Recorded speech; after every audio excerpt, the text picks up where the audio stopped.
Ari ya, ya.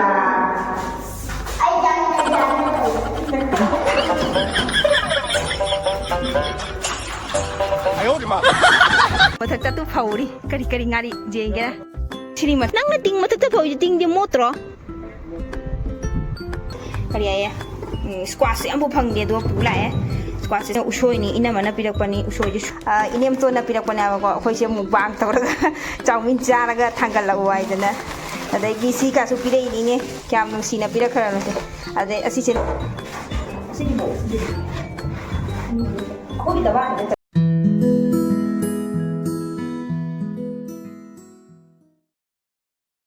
आदगी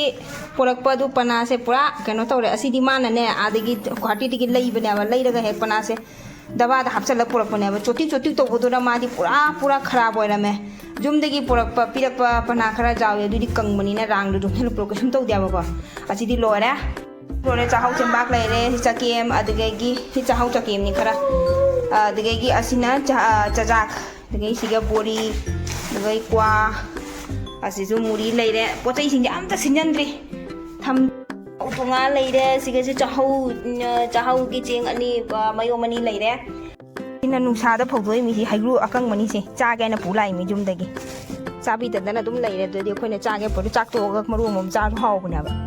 मथकता तु फौरी करी करी ngari जेंगे सिरि मथक सिगने अस माइ सिदि आ मथकतनी ने फौरी सिदि यौनी क्या सांग मथक काखलगा तिंग मथक सिगा फौरी दु ngari मैम नाखोने नंग मचा से कइगिनो मखादा थादना फौजा काखत के आ मथक ते सच देगमा सिगै जिंग हला के जेव मा सिगा लोय फौ लेरमी से अया मा तो यु तिंग मथक सिगा लोयना सि से काखलगा सिगा ngari मचा मचा मकुम मकुम सु फौरे हौदोंग लै खंगाबा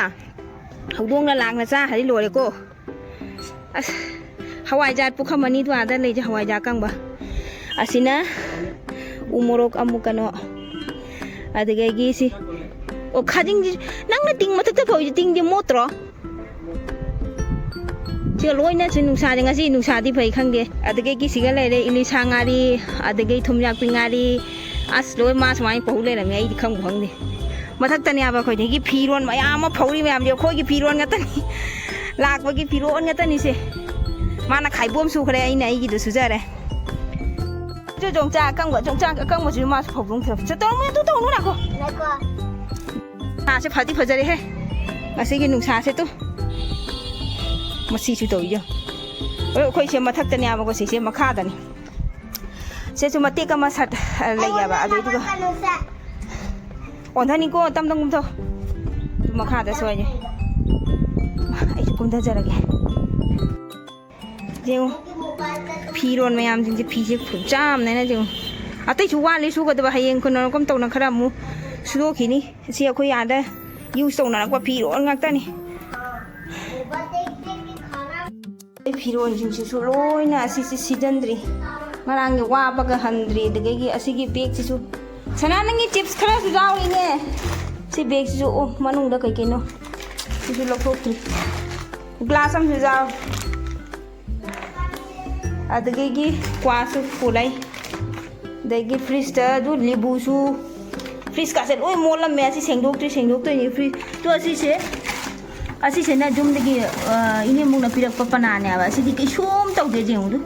ती कंग मनी गिन तो देसे लेबू लेरे दगेगी स्क्वाश फंग दिया बा खमा स्क्वाश से दगेगी कनो ना इची अमना पिरे ये दना ने गुवाहाटी दने को कइनो इची कइनो हाइबनि ममिंग दु काउथो खरे अदना पिरे ये ने अवाठबी सिगा दगेगी कनो सिगा दु करिया ये स्क्वाश अमबो फंग दे दो पुला है स्क्वाश से चागे ने दु जाबु जारी किसु तो दे अदगी सिना सोइबुम नते असिना उसोइनी इना मना पिरकपनी उसोइ सोइरगने माना दबादा हापचलगने को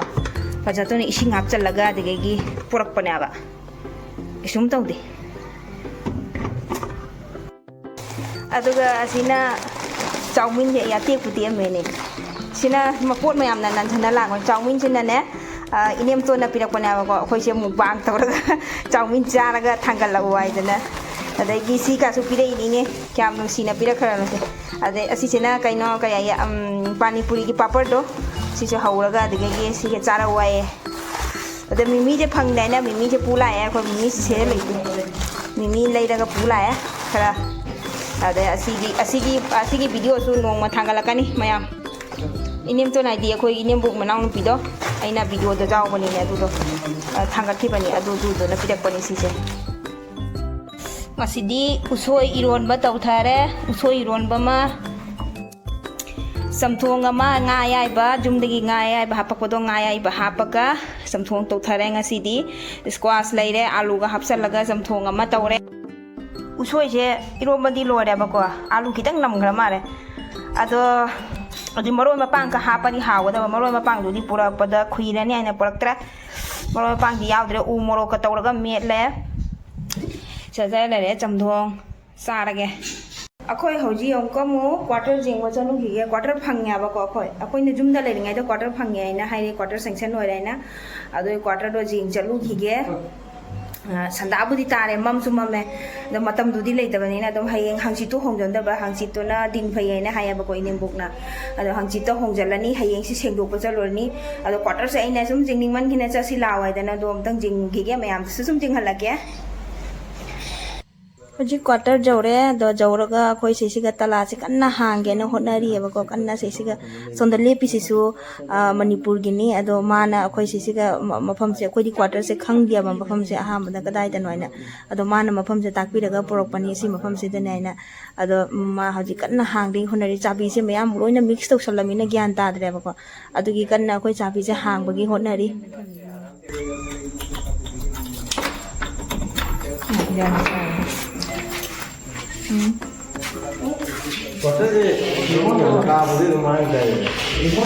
Sigi phobung ni karen ko MCB dom tong kene o bathroom ka di dom phajana same ne asidi ko sun da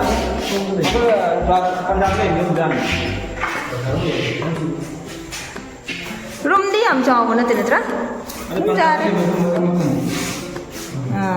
teng lai और जबाल ओकेन दिलाई रे फरे फरे आ गलो तो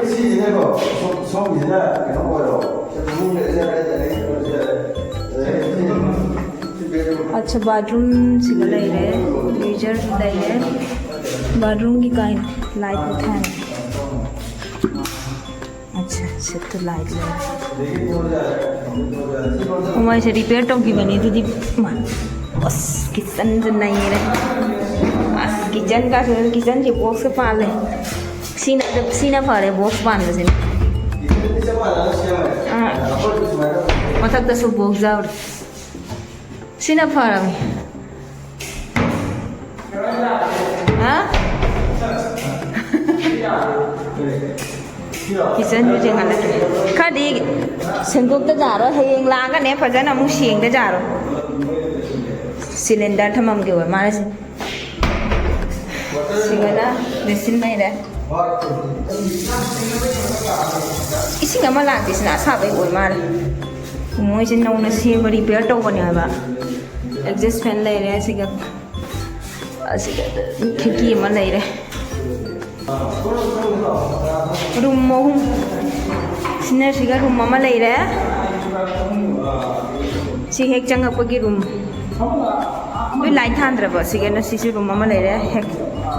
हें सेंगदोक लाका ने सेंगदोक लाका दे बजन रूम टूर सु बजन तौरके मयाम दा मथंग ने कोना तपना तपना सुम सिनी किचन से कॉरिडोर सी मचा सी से सोंदगी रूम सी की जंगा गगा सोंदो रूम में ले रहे सोंदे किचन ले रहे से लेट्रिन बाथरूम ले रहे अदे से रूम में ले रहे आदि सु कवर हम ले रहे सायंग लागा सेंगदो फबुंग से ओइ लोंग लांग रसना चेयर जो सिगा लोइना ले रहे टी टेबल सु ले रि मचा मचा अथोबो टेबल नि लेते अदो मथक त पोचै थम्बगी सु ले रे The next day मखोय अजिक नोंगाला असिना सि सेंबगी दमकता पु चलगे बाल्टिंग ले रहे वाइपर सुमदी छु पुरगे सि सेंदोगी गे ए वाइपर सु ले रहे तौरी बिबनि ए नो कोनो ले सि कमाय पाय रे तु नु खल्लि बाइक द कई ए अदु के दो दे बनंग दिया ठीक है वा Koi jauh मैम अजी सेंगदोकपा खोटोकपा तौरगे चंगगे मपानदना सि लेरे मपानदना सिनी सिना मांगोन लेरे सिसे सोंदसु क्वार्टर मैम ले फी फौनरी सोंदसु मथक्तसु 3 मंजिलनी मथक्ता अनि खक ले अखोना खाय मखादा सोना गाड़ी थंबमगी जिग मैम हौरगे साफ साफ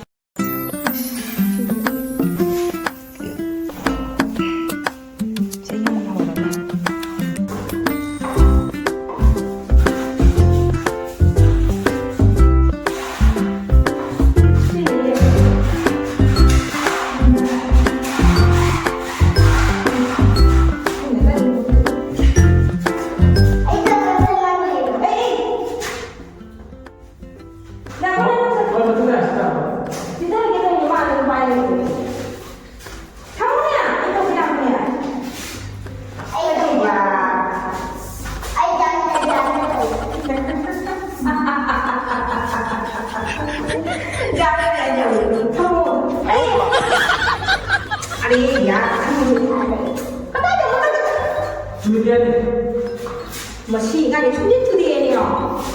tahu tu tahu. Kamu tahu apa dengan tahu tu? Sini dia anak orang sini ya, nanti sekali tu. Ada. Kalau ni awak jadi pernah mana ni tahu. Mama sih lagi apa? Ya, nunggu mah. Ada.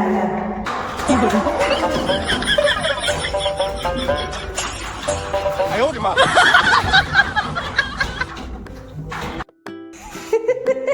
आई जान पाने मरो लमा थबक कल्ली बस सुमरी से माना सीता नि सोंदम मीना मथक ते की का कंधा होनरी मान वाई जी से होनरी तो यो मथक जे मुने क्या मोन लेने जो सुरम भी बकांग में सुमरी जे मुने तंबाकू जम सा मारे जे मुने याम ताता ले जो सुमरी तो बेसे कंधा रखे चला नंग थोरो से उफुन नतन मथक से उफुन जाम ले बिदि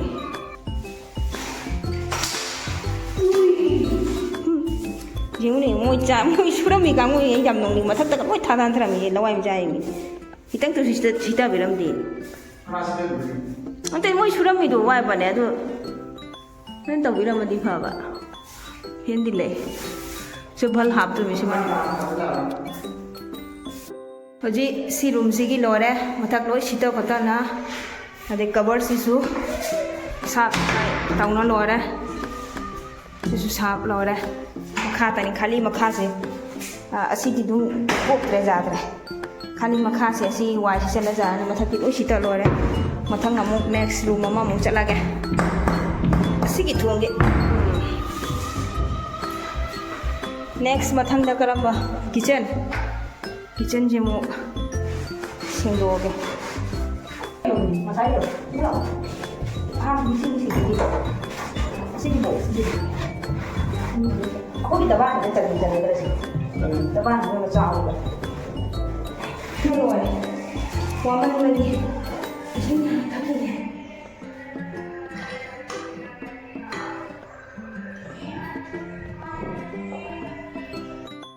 सिंक से अगर खरा दिशा तएबा तागा मानी असिगी व्हाइट सीमेंट से असि पक्सन्ना लैरे उवा यादरे सिदी तखरे अइना सि पक्सन्ना लैरे तु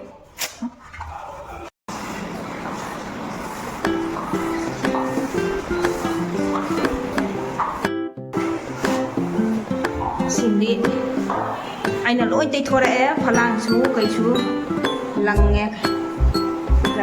असि लोरे मसी मखा की चाखुंग से तौरगे मैम सेंब लोरे चाखुम लोरे अदगी रूम से लोरे फबुंग सूमाय थांजले हयेंग पोट चै पुनमक थांजलनी हयेंग से शिपिंग तौरानी अदो हजिक लोइना सेंगदोंना थम्मे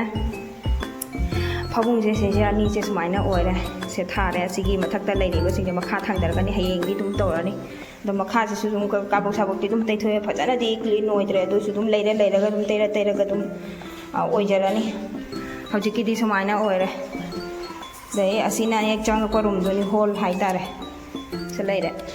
आदि से सर्वनी अखोना पुरक्पगी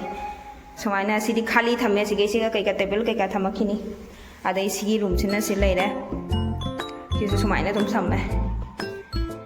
फरे मयाम ngasiगidi स्वाइसे तुम लोइसलगे हयेंग अमुकी हयेंगी अमु वीडियो दमु थेंगनारसी सिगी ngasiगी रूम क्लीनिंग की वीडियो हाई तारे तुम ओइरे अदो हयेंग शिपिंग की वीडियो अमु चेंगमिनारसी मया मथंग नेक्स्ट अमु वीडियो लाकनी बाय बाय